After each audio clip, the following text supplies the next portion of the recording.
Welcome to all. In this video I am going to explain about deduction under section 80DD. So very important deduction.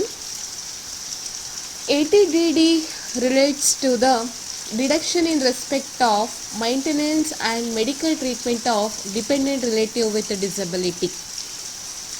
ಅಂದರೆ so ಯಾರು tax payer ಇದ್ದಾನೆ ಅಥವಾ assessee ಯಾರಿದ್ದಾರೆ, so ಅವರ relatives may be spouse, childrens ಅಥವಾ ಅವರ brother, sisters, ಅಂದರೆ ಅವರಿಗೆ ಡಿಪೆಂಡೆಂಟ್ ಆಗಿರುವಂಥ ಅವನ ರಿಲೇಟಿವ್ಸ್ ಯಾರಾದರೂ ಡಿಸೇಬಲ್ ಆಗಿದ್ದರೆ, ಅಂದರೆ ಹ್ಯಾಂಡಿಕ್ಯಾಪ್ಟ್ ಆಗಿದ್ದರೆ, ಅವರ ಒಂದು ಮೆಡಿಕಲ್ ಟ್ರೀಟ್ಮೆಂಟಿಗೆ ಏನೆಲ್ಲ ಖರ್ಚಾಗತ್ತೆ ಆ ಒಂದು ಎಕ್ಸ್ಪೆನ್ಸಸ್ಸನ್ನು, ಮೆಡಿಕಲ್ ಟ್ರೀಟ್ಮೆಂಟ್ ಎಕ್ಸ್ಪೆನ್ಸಸ್ಸನ್ನು 80DDಯಲ್ಲಿ ಕ್ಲೈಮ್ ಮಾಡ್ಕೊಬಹುದು. ಆಯಿತಾ?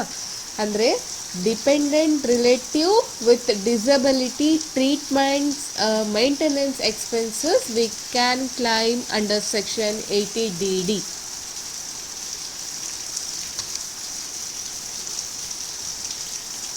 Deduction allowed for the expenses made on dependent who is suffering from the disability. Okay, so ಯಾರು ಒಬ್ಬ ವ್ಯಕ್ತಿ ಅವನ ಹ್ಯಾಂಡಿಕ್ಯಾಪ್ಟ್ ಆಗಿರ್ತಾನೆ, ಸೊ ಅವನಿಗೆ ಏನೇನೆಲ್ಲ ಎಕ್ಸ್ಪೆನ್ಸಸ್ಸನ್ನು ಮಾಡ್ತಾರೆ ಮೆಡಿಕಲ್ ಎಕ್ಸ್ಪೆನ್ಸಸ್, ಆ ಒಂದು ಅಮೌಂಟನ್ನು ನಾವು ಡಿಡಕ್ಷನ್ ಕ್ಲೈಮ್ ಮಾಡ್ಕೊಬಹುದು. It is allowed to individual as well as HUF.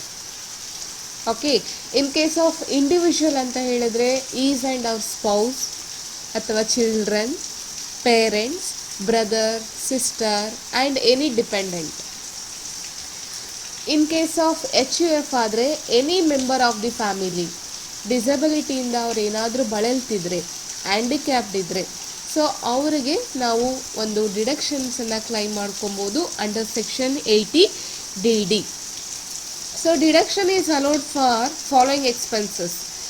ಯಾವ್ದ್ಯಾವ್ದು ಎಕ್ಸ್ಪೆನ್ಸಸ್ಗೆ ಒಂದು ಡಿಡಕ್ಷನ್ಸನ್ನು ಕ್ಲೈಮ್ ಮಾಡ್ಕೊಬೋದಂದರೆ ಮೆಡಿಕಲ್ ಎಕ್ಸ್ಪೆಂಡಿಚರ್, ಅವ್ರಿಗೇನಾದರೂ ಮೆಡಿಸಿನ್ಸ್ ಕೊಡಿಸಿದ್ರೆ, and nursing and rehabilitations and insurance premium for LIC or UTI. So ಈ ಡಿಪೆಂಡೆಂಟ್ ಡಿಸಬಿಲಿಟಿಗೆ ಏನಾದರೂ ಇನ್ಶೂರೆನ್ಸ್ ಪ್ರೀಮಿಯಮ್ ಕಟ್ತಿದ್ರೆ ಅದು LICಯಲ್ಲಿ ಮತ್ತು ಯುನೈಟೆಡ್ ಟ್ರಸ್ಟ್ ಆಫ್ ಇಂಡಿಯಾದಲ್ಲಿ ಇನ್ಶೂರೆನ್ಸನ್ನು ಕಟ್ತಾ ಇದ್ದರೆ, ಸೊ ಈ ಒಂದು ಎಕ್ಸ್ಪೆನ್ಸಸ್ಸನ್ನು 80D ಡಿಡಕ್ಷನ್ಸಲ್ಲಿ ಕ್ಲೈಮ್ ಮಾಡ್ಕೊಬಹುದು. So this is a main important topic in this rate of disability. ಅಂದರೆ ಡಿಸಬಿಲಿಟಿಯನ್ನು ಇಲ್ಲಿ 3 ಥರ ಡಿವೈಡ್ ಮಾಡ್ತೀವಿ ನೋಡಿ. Less than 40%. ಸೊ ನಿಮಗೆ ಡಾಕ್ಟರ್ ಸರ್ಟಿಫಿಕೇಟ್ ಕೊಟ್ಟಿರ್ತಾರೆ, ಸೊ ಸರ್ಟಿಫಿಕೇಟಲ್ಲಿ ಇವರ ಡಿಸಬಿಲಿಟಿ 20% ಇದೆ, 10% ಇದೆ ಡಿಸಬಿಲಿಟಿ ಅಂತ ಹೇಳಿದಾಗ ಯಾವುದೇ ರೀತಿ ಡಿಡಕ್ಷನ್ ಸಿಗೋದಿಲ್ಲ. ಅಂದರೆ 40%ಗಿಂತ ಕಡಿಮೆ ಡಿಸಬಿಲಿಟಿ ಇದೆ ಅಂತ ಹೇಳಿದಾಗ deduction limit nil. Okay, rate of disability ಎಷ್ಟಿರಬೇಕು ಅಂದರೆ equal or more than 40% but less than 80%. ಅಂದರೆ 40%ಗಿಂತ ಮೇಲೆ ಹಾಗೂ 80%ಗಿಂತ ಒಳಗೆ ಡಿಸಬಿಲಿಟಿ ಇದ್ದರೆ we called as an normal disability. ಅದಕ್ಕೆ ಅಮೌಂಟ್ ಎಷ್ಟು ಡಿಡಕ್ಟ್ ಮಾಡ್ಕೊಬೋದಂದರೆ 75,000.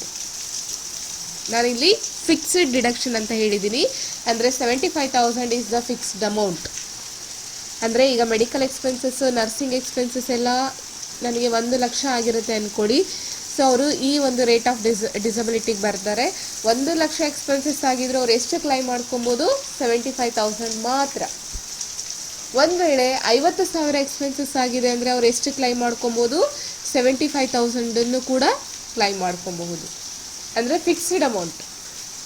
ಅವ್ರು ಎಷ್ಟಾದರೂ ಖರ್ಚು ಮಾಡ್ಕೊಂಡಿರಲಿ, ಡಿಪೆಂಡೆಂಟ್ ಡಿಸಬಿಲಿಟಿ ಹ್ಯಾಂಡಿಕ್ಯಾಪ್ಟ್ ಇದ್ದರೆ, ಸೊ ಎಷ್ಟಾದರೂ ಖರ್ಚಾಗಿರಲಿ, ಒಂದು 40% ಆ್ಯಂಡ್ ಎಬೋ ಅಥವಾ 80%ಗಿಂತ ಒಳಗೆ ಅವ್ರಿಗೆ ಡಿಸಬಿಲಿಟಿ ಇದ್ದರೆ 75,000 ಅಮೌಂಟನ್ನು ಅವರು ಡಿಡಕ್ಷನ್ಸ್ ತಗೊಬಹುದು. ಸೊ ನೆಕ್ಸ್ಟ್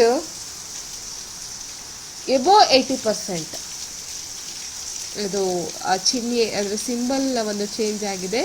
ಸೊ ಇದು ಮೋರ್ ದ್ಯಾನ್, ಅದನ್ನು ನೋಡ್ಕೊಳ್ಳಿ. ಮೋರ್ ದ್ಯಾನ್ 80% ಇದ್ರೆ V called as N severe disability. So severe disability ಇದ್ರೆ ಎಷ್ಟು ಅಮೌಂಟು? 1,25,000 ವರೆಗೂ ಅವರು, ಅಂದರೆ 1,25,000 ಫಿಕ್ಸ್ಡ್ ಅಮೌಂಟ್ ಏನಿದೆ ಅಷ್ಟು ಅವರು ಕ್ಲೈಮ್ ಮಾಡ್ಕೊಬಹುದು. ಓಕೆ, ಸೊ ಈ ಅಮೌಂಟ್ ನೆನ್ಪಿಟ್ಕೊಳ್ಳಿ. ಲೆಸ್ ದ್ಯಾನ್ 40% ಡಿಸಬಿಲಿಟಿ ಇದೆ ಅಂದರೆ no deduction. Equal or above 40% but less than 80% ಇದ್ದರೆ ಅದನ್ನು ನಾರ್ಮಲ್ ಡಿಸಬಿಲಿಟಿ ಅಂತ ಹೇಳ್ತೀವಿ. ಸೊ ಅದಕ್ಕೆ 75,000 ಡಿಡಕ್ಷನನ್ನು ತೊಗೊಬೋದು. ಹಾಗೆ 80% ಆ್ಯಂಡ್ ಎಬೋವ್ ಡಿಸಬಿಲಿಟಿ ಇದ್ದರೆ ಸಿವಿಯರ್ ಡಿಸಬಿಲಿಟಿ ಅಂತ ಹೇಳ್ತೀವಿ. ಅದಕ್ಕೆ 1,25,000 ಅಮೌಂಟನ್ನು ಡಿಡಕ್ಷನನ್ನು ತೊಗೊಬೋದು under section 80DD. Okay, so ಈ ಅಮೌಂಟನ್ನು ಕ್ಲೈಮ್ ಮಾಡ್ಕೊಬೇಕಾದ್ರೆ ಅವರು ಒಂದು ಮೆಡಿಕಲ್ ಸರ್ಟಿಫಿಕೇಟನ್ನು ಕೊಡಬೇಕಾಗತ್ತೆ. That is we called as an form number 10IA. Okay, ಇದೊಂದು ಮೆಡಿಕಲ್ ಸರ್ಟಿಫಿಕೇಟನ್ನು ಕೊಡಬೇಕಾಗತ್ತೆ. Okay, to claim this deduction a certificate of disability is required from prescribed medical authority.